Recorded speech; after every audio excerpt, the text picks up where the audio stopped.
नमस्कार, मैं सुनील कुमार आपका स्वागत करता हूं आपके अपने चैनल क्या ऐसा होता है में। दोस्तों, आज आपसे एक सवाल। आप अपना इंटरनेट खोलिए, क्योंकि आज के टाइम पे सभी लोगों पर एंड्रॉइड फोन है, स्मार्टफोन है और इंटरनेट की कोई कमी नहीं है। इंटरनेट खोलकर जो लोग राहु केतु या काल सर्प दोष से शांति के लिए कुछ जानकारी ढूंढ रहे हैं, तो सबसे पहले यह डालिए कि काल सर्प दोष की पूजा का सर्वश्रेष्ठ स्थान कौन सा है। आप डालिए उसमें। दोस्तों, जब आप इस तरह की कोई जानकारी लेना चाह रहे गूगल से, तो उसमें सबसे पहला स्थान आएगा त्र्यंबकेश्वर। त्र्यंबकेश्वर काल सर्प दोष पूजा का जन्म स्थान है, मतलब पूजा का उद्गम स्थान यही है और यहीं से काल सर्प दोष की पूजा की शुरुआत हुई थी। अब दोस्तों सोचिए कि अब ऐसी क्या स्थिति है कि यहां पर ही इस तरह की पूजा का पूर्णतः फल प्राप्त होता है। आज भी न जाने कितनी सदियों से यहां पर यह पूजा होती रही है और उसके बावजूद भी अभी भी यह स्थान सर्वश्रेष्ठ बना हुआ है। दोस्तों, जैसे कि हमने पिछली वीडियो के माध्यम से आपको बताया कि सबसे पहले पूजा त्र्यंबकेश्वर में शुरू हुई, लेकिन बाहर के लोग, बाहर मतलब विदेशी नहीं, विदेशियों की बात नहीं कर रहा हूं मैं, हिंदुस्तान के अंदर ही प्रयागराज, उज्जैन, ब्रह्मकपाल, बद्रीनाथ, केदारनाथ, वाराणसी, मतलब इतनी तरह के लोग यहां पर आए थे। इन्होंने पूजा की पद्धति को बड़ा नजदीक से देखा कि आखिरकार क्या वजह है कि यहां पे आने के बाद जो लोग कितनी भी परेशानियों से जूझ रहे हैं, ऐसा क्या होता है कि लोगों को मुक्ति मिल जाती है, लोगों को रास्ते दिखाई दे जाते हैं, लोगों का भला हो जाता है, लोगों पर भगवान शिव जी की कृपा आती है। क्या वजह, इसके बारे में जानने की कोशिश की और हालांकि ये लोग वहां पर जाकर इस तरह की पूजा भी करने लग गए, लेकिन रिजल्ट में फिर भी त्र्यंबकेश्वर को पीछे नहीं कर पाए। दोस्तों, आज मैं अपनी वीडियो के माध्यम से आपको बता रहा हूं कि आखिरकार कौन सी ऐसी वजह है जिसकी वजह से राहु केतु की शांति या काल सर्प दोष की पूजा का यहां पर पूर्णतः फल प्राप्त होता है और इस स्थान का पूरी पृथ्वी पर कोई भी मुकाबला नहीं है, कोई भी मुकाबला नहीं है। पहला स्थान जिस तरह से बना हुआ था, आज भी पहला स्थान बना हुआ है। कुछ वजह दोस्तों, आप में से जिन लोगों की कुंडली में काल सर्प दोष है, वो एक बार, कम से कम जीवन में एक बार आप त्र्यंबकेश्वर में पूजा करवा के देखना, कुछ चीजें समझ में आएंगी। जो मुख्य वजह, उनमें से कुछ वजह मैं आपको बता रहा हूं, कुछ वजह। पहली बात दोस्तों यह है कि इस क्षेत्र को वरदान प्राप्त है और वरदानी पंडित जी से, हालांकि यहां पर अब तो बाहर के काफी लोग आ गए, जैसे उज्जैन में आपने देखा ना, मंदिर के अलग गुरु जी और बाहर के अलग हैं, वो बाहर ही हैं और बाहर ही पूजा करते हैं। तो त्र्यंबकेश्वर में वरदानी पंडित जी की जो विधि है, पूजा जब आप करेंगे तो आप सोचेंगे कि एक एक मंत्र का उच्चारण, श को श और स को स, ये मंत्रों का उच्चारण उनके मुख से निकलते हैं और जिनके मुख से इस तरह का स्पष्ट उच्चारण होता है, निश्चित रूप से पूजा का फल तो मिलता ही है, पूजा का फल तो मिलता है। दूसरा दोस्तों, भगवान शिव जी का यहां पर साक्षात आशीर्वाद है, इस क्षेत्र को आशीर्वाद है कि यहां पर कराई गई पूजा से या फिर यहां पर जो भी इंसान अर्जी लगाकर भगवान त्र्यंबकेश्वर महादेव का स्मरण करके इस क्षेत्र में यात्रा करते हैं, तो निश्चित रूप से उस पूजा के फल तो प्राप्त होने हैं। तो एक तो आपकी पूजा वरदानी पंडित जी अपने स्पष्ट मंत्रों के उच्चारण से आपकी पूजा कर रहे हैं। इसके अलावा कहीं और जाके देखना, मंत्रों के उच्चारण आपको जो त्र्यंबकेश्वर में दिखाई देंगे, ऐसे मंत्रों के उच्चारण कम से कम मैंने तो नहीं सुने हैं।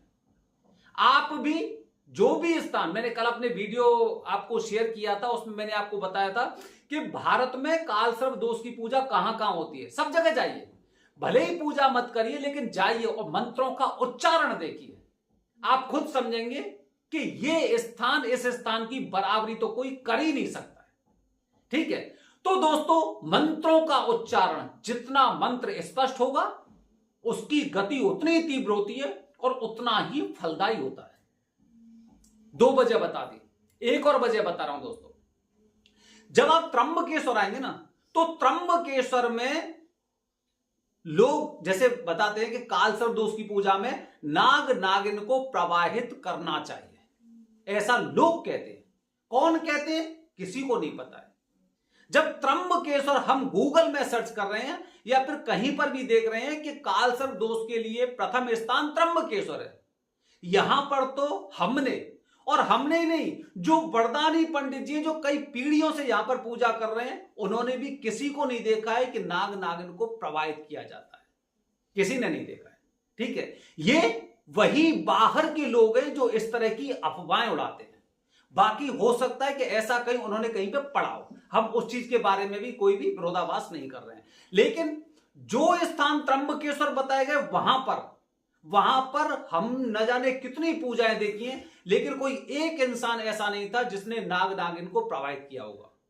अब दोस्तों, हर जगह पूजा की पद्धति अलग है, लेकिन त्र्यंबकेश्वर में 9 चांदी के नाग, क्योंकि शास्त्रों में बताया गया है कि 9 तरह के नाग होते हैं, जिनसे 12 तरह के कालसर्प के दोष होते हैं, इनसे पूजा कराई जाती है। अच्छा, जो लोग ग्रुप में पूजा करते हैं वो लोग पुरानी सामग्री से, मतलब नए 9 चांदी के नाग, राहु और काल देवता की चांदी की प्रतिमा और एक सोने का नाग, टोटल 12 आइटम है सोने चांदी की। ध्यान रखना, इस पे आऊंगा मैं बाद में।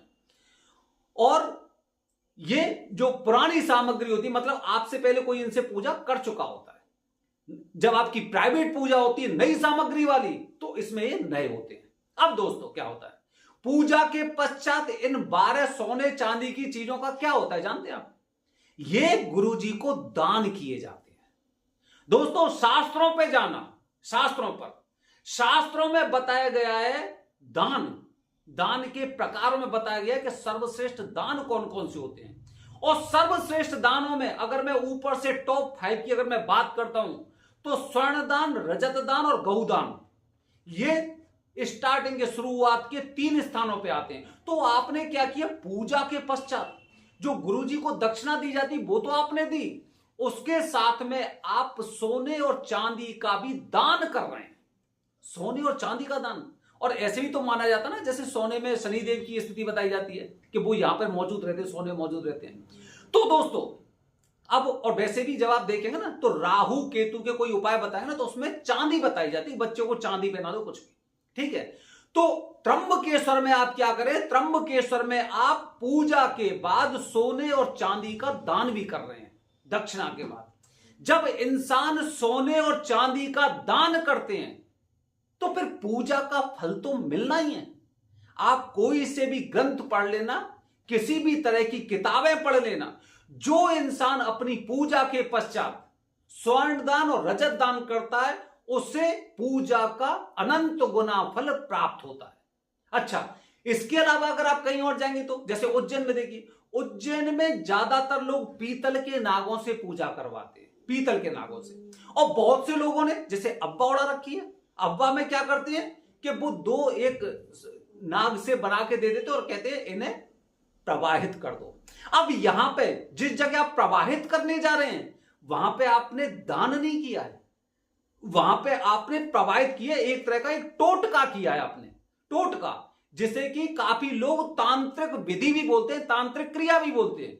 तो आप पूजा करने आए या तांत्रिक क्रिया करने आए, यह आपको खुद को सोचना चाहिए। और किन चीजों का प्रभाव आपके जीवन में ज्यादा रहेगा, दान का या फिर तांत्रिक क्रियाओं का, यह आपको सोचना पड़ेगा। दोस्तों, हमने गुरुजी से काफी इस बारे में गहन डिस्कशन किया, बहुत ज्यादा किया, और उसके पश्चात जो मूल बातें हमारे सामने आई वो यही है कि पृथ्वी पर दान की महिमा बताई गई है। पृथ्वी पर आप शिवपुराण पढ़ेंगे तो शिवपुराण में भी दान की महिमा बताई गई है कि दान पृथ्वी पर सर्वश्रेष्ठ माना जाता है। इसके अलावा कोई भी ऐसा लोक नहीं है जहां पर अगर आप दान करेंगे तो दान की महिमा बताई जाती है, केवल पृथ्वी ऐसा लोक है। और यहां पर पूजा के पश्चात आप क्या कर रहे हैं, जो यहां की सबसे बहुमूल्य धातु है उसका आप दान कर रहे हैं। खासकर बस अंतर यह होता है कि जो लोग गरीब होते हैं वो पुरानी चीज दान करते हैं, जैसे कि 9 चांदी के नाग, राहु काल देवता की प्रतिमा, सोने का नाग। और जो लोग सक्षम होते हैं उस पूजा का अनंत गुना फल प्राप्त करना चाहते हैं, वो प्राइवेट पूजा करते हैं, क्योंकि नई चीज दान करना एक अलग ही तरह की चीजें बताई गई हैं। सोचिए, एक आप नए वस्त्र दान कर रहे हैं और एक पहने हुए वस्त्र दान कर रहे हैं, इन दोनों में अंतर होता है। तो दोस्तों, ये मुख्य वजह जो लोग सोचते हैं ना कि क्या वजह, ये 3 मुख्य वजह हैं जिसकी वजह से त्र्यंबकेश्वर में काल सर्प दोष पूजा का फल तो मिलना ही है, मिलना है। लोग कहते हैं कि पूजा से कुछ नहीं होता, मैं दावे से कह सकता हूं पूजा से होता है। अगर त्र्यंबकेश्वर में विशेष मुहूर्त में अगर वरदानी पंडित जी से आप विधि पूर्वक पूजा कर रहे हैं ना, तो निश्चित रूप से फल तो मिलना ही है। बने रहिए हमारे चैनल के साथ दोस्तों। आने वाली वीडियो में बता रहा हूं पितृ दोष की पूजा का भी एक बड़ा महत्वपूर्ण मुहूर्त आने वाला है। मतलब ये सैकड़ों सालों बाद पितृदोष, मंगल दोष और कालसर्प दोष पूजा की जो युति बन रही है, वो युति का आप फायदा उठाएंगे तो आने वाले दिनों में कहेंगे कि वीडियो के माध्यम से हमारी जिंदगी बदल गई। हर हर महादेव, हरिओम।